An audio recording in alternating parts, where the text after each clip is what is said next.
Why does Trump hate Canada so much? It's a beautiful country. The people are pretty placid and mellow and kind. So why does he hate them so much? Is it because they're placid and kind? Is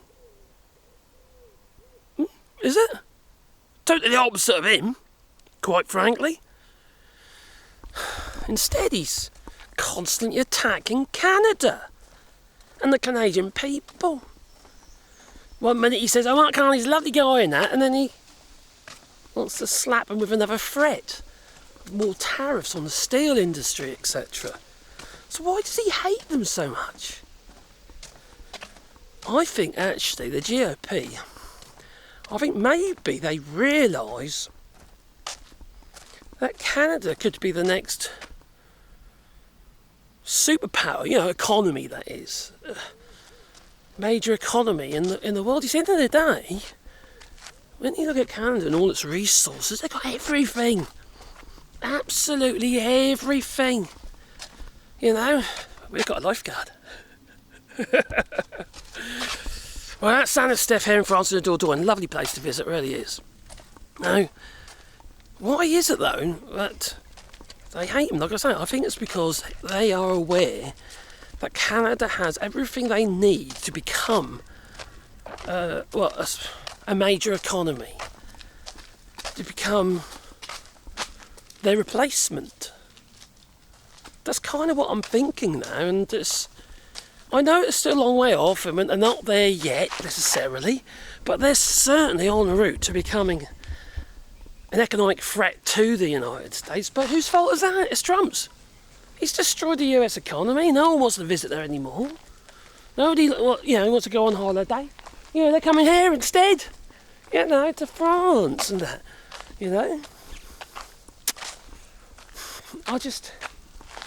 The only thing is that you can't get so much for your money now, can you? Because you got a weak dollar. And that's Trump again. He's destroyed everything. He's ruined absolutely everything.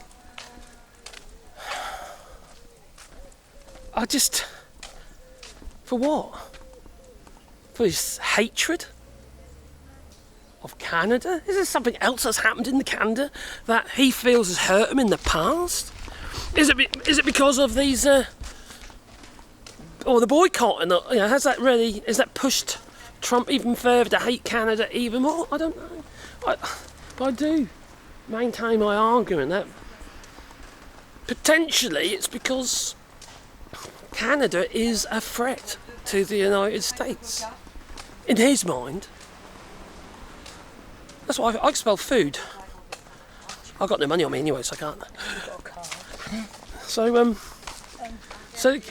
whereas the United States, they're losing cooperation with the world, right? And you got Canada is gaining cooperation with the world.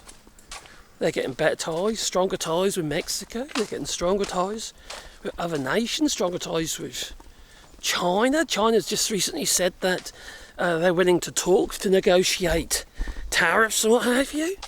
And then you got obviously the frameworks have been put in place with the European Union, memorandums of understanding regarding trade. All this stuff has been negotiated since Donald Trump has threatened Canada, being the 51st state. You've got individuals who have been pretty outspoken about this. Charlie Angus, Doug Ford and others, obviously Mark Carney as well. In some areas he's got his hands fucking tied. He's got to try and keep things smooth with the United States for as long as possible until they've made their transitions. So I forgive Mark Carney for what could be seen as signs of weakness. Well, it wasn't. He's playing the long game because he has to. He's playing. Yes, darling. That bridge over there? The bridge over there, yes. There's a sign on there that says it was 2.6 kilometres from that bridge, that point there, to where we pulled the ferry in. Oh, right, okay. So it's definitely more than 3 kilometres we've walked. It's probably going to be more like 7. That's not 7 kilometres, do you think? Maybe. That's the 2.3 from where the ferry was to the end of that bridge. Oh, okay. I don't think we've walked that far. Don't feel like it. That was 2.6. Maybe because it's a nice walk, Maybe. And I really wish I brought my boat now, my kayak. You know, I need another kayak actually. I need something a bit more convenient. We've got the inflatable we normally have in the camper, which is really great. You know, it's a really good one, but it's you got to pump it up, you got to put it down, it gets wet, you got to let it dry out, all that stuff, and it's a palaver. And when I came down there last time, the camp, I had a rigid kayak on the back, but I could do with an open one now these days. I'm not so actually got a 5 mile genesis. I'm not very agile, so getting out of a kayak it's great, especially with the old with the old apron on. So anyway, so going back to Canada and what have you. So Canada's also a very diverse country. It has a very diverse population. Lots of different races and creeds, what have you, religions and gender. You know, there's very little, if not no, animosity to people that you might be seen as a little bit different. You know, and I absolutely applaud that. You know, since I've been doing this channel, I've got to speak to people on one-on-one basis, what have you, communicate with people who are of different origins and, you know, genders and stuff like that. And what the feck are people worried about? Huh? Why the hell are people worried about it? Because, I don't know, someone who's trans and is reading stories. What the feck is wrong with these people? To actually show so much hate towards somebody reading stories to a child, you know? And then you got the toilet situation and stuff like that. Why the hell are you worried about, you know, I don't want to share a toilet with a man. Yeah, fix it, they ain't got the bits in many cases. And the feminine, I don't know, I have got a solution though. Let's just get rid of male and female toilets and we just have all unisex toilets. They sod it. That's what France would do. Because you do, yeah, you can't tell what you're saying, you do get a lot of unisex toilets. So anyway, that's my feelings regarding Canada. Now, since I've been doing this channel just recently, since Canada's sort of like come into my eyeballs because of Trump and what have you, and I didn't really understand, I didn't really know much about Canada, you know, and I've really warmed to it. And both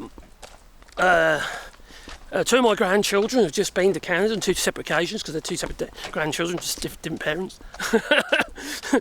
So, yeah, my son's daughter's just been to Canada, and no, I'm going back the other. I was starting with Stefan first. Oh yeah. He didn't go, did he? Yeah.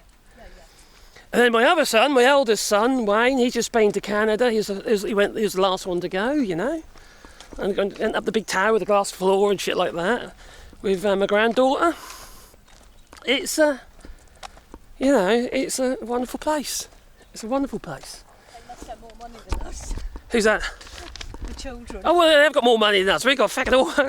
we live hand to mouth. We do these days. We used to. We used to be quite, you know, okay, but we got really screwed over in the 2008 flop. You know, that was the United States' fault as well, wasn't it? You know, but you know, that's what happens. So what happens, you know, Caroline's wearing a ramen burger, a t-shirt. She's trying to cover her bum. Don't look at my bum, she says. Oh, my bum, it's so big. She ain't got a big bum at all. She's a tiny little woman, she is. She's got the tiniest hands and the tiniest head. It's difficult to buy hats for. Not me. I have actually the opposite problem. I've got a massive nugget, me. I'm 61 centimetre. 60 to 61, something depends on the hat. But anyway. Time for us to go, because toodaloo, you know, toodaloo, and have a lovely day. Don't forget, boot the like button, and maybe support the channel. Links down below.